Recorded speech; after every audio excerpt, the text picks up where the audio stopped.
Всем привет! Сегодня мы с вами будем готовить королевскую ватрушку. Это очень просто, быстро и очень вкусно. Поехали!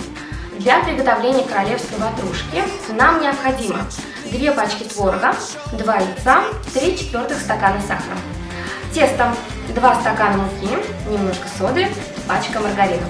Итак, начнем с начинки. В творог мы добавляем 2 яйца. Добавляем сахар. Кстати, можете взять стакан сахара, если хотите, чтобы пирог получился послаще. Но я, конечно, всегда стараюсь минимизировать.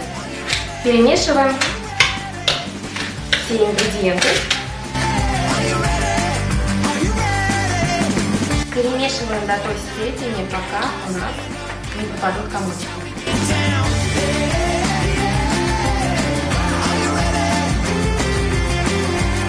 Мы перемешали, теперь приступаем к тесту. На самом деле тесто готовится очень интересным образом. Берем маргарин и пропускаем его через терку.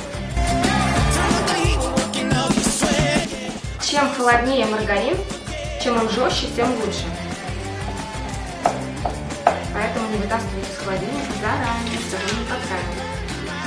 Кстати, кто-то готовит со сливочным маслом, это все на вашем усмотрении.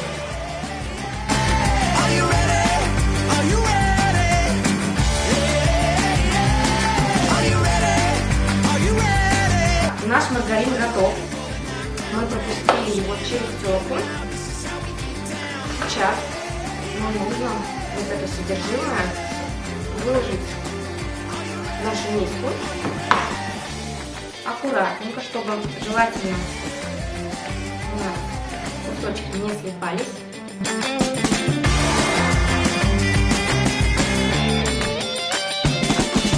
Выложили маргарин. Сейчас берем муку. 2 стакана муки. Высыпаем сверху маргарина. Также не забываем про соду.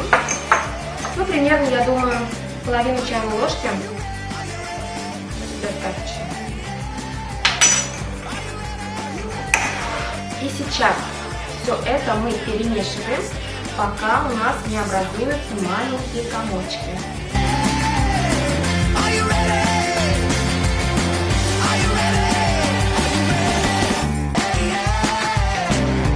Перед замешиванием теста я включила духовку на 180 градусов.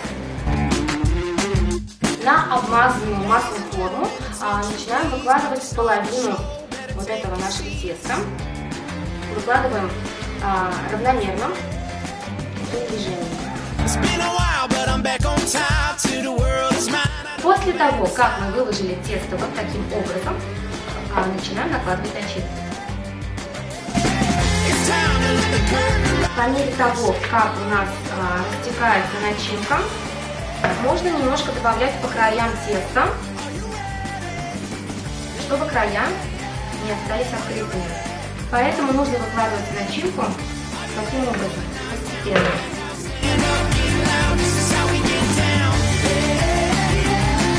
Начинку мы полностью положили. Таким же образом сейчас мы заполняем края.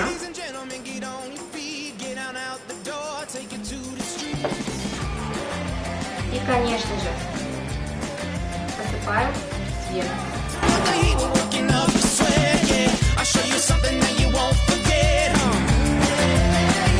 Наш пирог готов. Этим рецептом я пользуюсь уже более 10 лет, честно. И никто не жаловался. Я отправила свою ватрушку в духовку. Кстати, выпекаем минут 35-40, смотрим по готовности, чтобы верхушка пирога была такая румяная и красивая. Всем желаю приятного аппетита!